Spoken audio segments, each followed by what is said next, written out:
Hello everyone, welcome to my YouTube channel. तो जैसा कि आप जानते ही हैं, एचपी में पटवारी की पोस्टें ओपन हो गई हैं। तो बहुत से समय के बाद हमें ये पोस्टें देखने को मिली है। बहुत से लोग पूछते थे कब आएगी, आखिरकार ओपन हो गई हैं। तो इसमें क्या क्या चीज़ें हैं, क्या क्या रहेगा, मैं मेनली ऑफिशियल नोटिफिकेशन को आपके सामने लेके आया हूँ, जिसमें आप सारी चीज़ें अपनी चेक कर सकते हैं। तो चलिए स्टार्ट करते हैं, शुरू करते हैं। कब से हमारे फॉर्म शुरू होंगे? तो जी, ये 12 दिसंबर 2025 से स्टार्ट लेके 16 जनवरी 2026 तक आपकी डेट रहेगी। इसके बीच में आपको अपना फॉर्म फिल करना है, तो जो कि आप HPCRA चयन आयोग हमीरपुर की वेबसाइट पे जाके अपना फॉर्म इजीली सबमिट कर सकते हैं। अगर आप लोगों ने पहले अपनी आईडी बना दी है तो आप अपना बना सकते हैं आईडी, उसी से लॉगिन करके डायरेक्टली अप्लाई कर सकते हैं। अगर नहीं है तो आप न्यू रजिस्ट्रेशन करके भी अपना फिल कर सकते हैं। तो रहा फिर नेक्स्ट स्टेप पे हमारा एज क्राइटेरिया, जो है वो हमारा 18 से 45 है। मतलब 1 जनवरी 2025 को आप 18 के कंप्लीट हो जाने चाहिए, और 1 जनवरी 2025 तक आप 45 साल के ही रहने चाहिए। मतलब 46 में नहीं जाने चाहिए, तो आप इसके लिए अप्लाई नहीं कर सकते हैं। मतलब एज आपकी 18 टू 45 काउंट होगी 1 जनवरी 2025 से लेके। ठीक है। बाकी जो मेन मेन चीज़ें हैं जो हमें ध्यान देनी है यहाँ पे, फ़िलहाल तो हम पोस्टों पे ही लेके आते हैं। जो पोस्टों की बात है, तो जी हाँ, इन्होंने डायरेक्टली बताया हुआ है हमारे पास यहाँ पे 530 पोस्टें रहेंगी।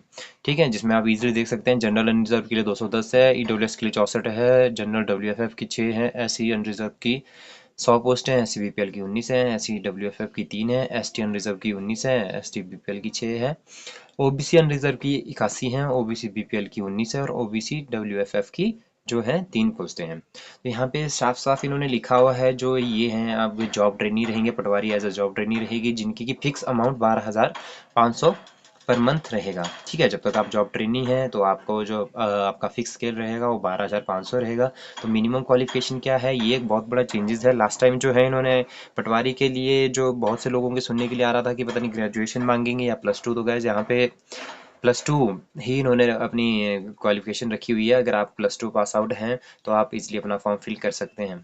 ठीक है, तो इस बार आपकी क्वालिफिकेशन ग्रेजुएशन ही है, आपको +2 लेवल पे ही आप पटवारी का फॉर्म फिल कर सकते हैं।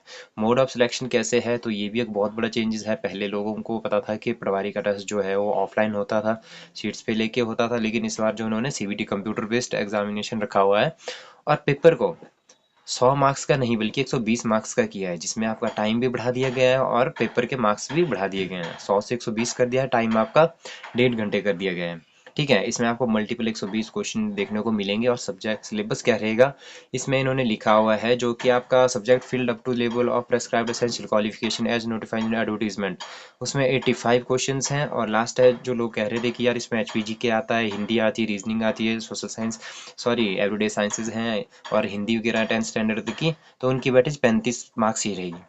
बहुत से लोगों की क्वेरी थी कि वैसे तो देखने को जो सारी चीज़ें हो तो उन्होंने 35 मार्क्स में ही इंक्लूड कर दी है, तो भाई 85 में क्या आएगा?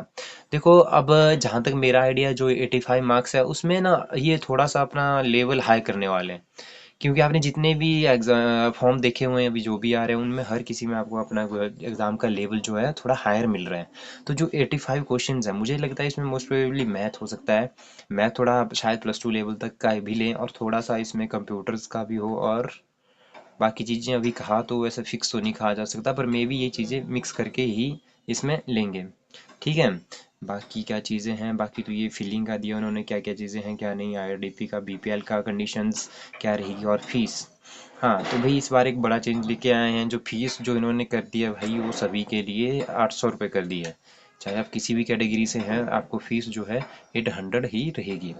और एक करेक्शन फीस, देखो साफ साफ लिखा हुआ है, करेक्शन फीस का जो लिंक है वो आपका 3 दिन के बाद 7 दिन के लिए खुला रहेगा। मतलब 16 तारीख को अगर इसकी लास्ट डेट है, तो 3 वर्किंग डे होने चाहिए, 17, 18, 19। उसके बाद मतलब 20 से आपकी करेक्शन विंडो ओपन हो जाएगी, जो कि नेक्स्ट 7 डेज के लिए चलेगी। और इसमें इन्होंने साफ साफ लिखा है, करेक्शन की फीस जो है 100 रुपीज़ रहेगी। अगर आपको लगता है कि आपके फॉर्म में कुछ गलती है, आपको करेक्शन करनी है, तो उसके लिए आपकी करेक्शन विंडो 3 दिन बाद ओपन हो जाएगी, लेकिन उसके लिए आपको 100 रुपीज़ फीस जो है वो आपको पे करनी पड़ेगी। फिर आप उसकी करेक्शन 3 दिन के बाद 7 दिनों, अगले 7 दिनों के लिए कर सकते हैं। ठीक है, और जो मेन चीज़ें हैं, ज़्यादा तो इसमें कुछ खास जानने की बात नहीं है, वही है। हाँ, एक चीज़ मैं और नोटिफिकेशन में पढ़ रहा था, जो मैं आपको डायरेक्टली बता देता हूँ, ऐसे ही देखें। नॉन रिफंडेबल फीस जो 200 रुपये, अगर आपको कोई चैलेंज करना है या कोई आंसर की के लिए ये करना है, तो आपको इसमें नॉन रिफंडेबल फीस जो है भाई 200 रुपये एक्स्ट्रा पे करनी पड़ेगी। ठीक है, तो इस बार मतलब फीस भी बढ़ा दी है, ऊपर से अगर आपको कुछ क्वेरी है तो भी करना है, अगर गलती होती है तो भी आपको फीस पे करनी है।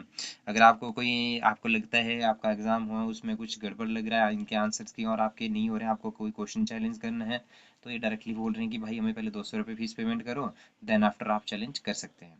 ठीक है, अगर कुछ और क्वेरी रहती है तो गाइस आप मुझे कमेंट करिए, अगर कोई और प्रॉब्लम रहती है मैं आपको वो भी क्लियर करता हूँ।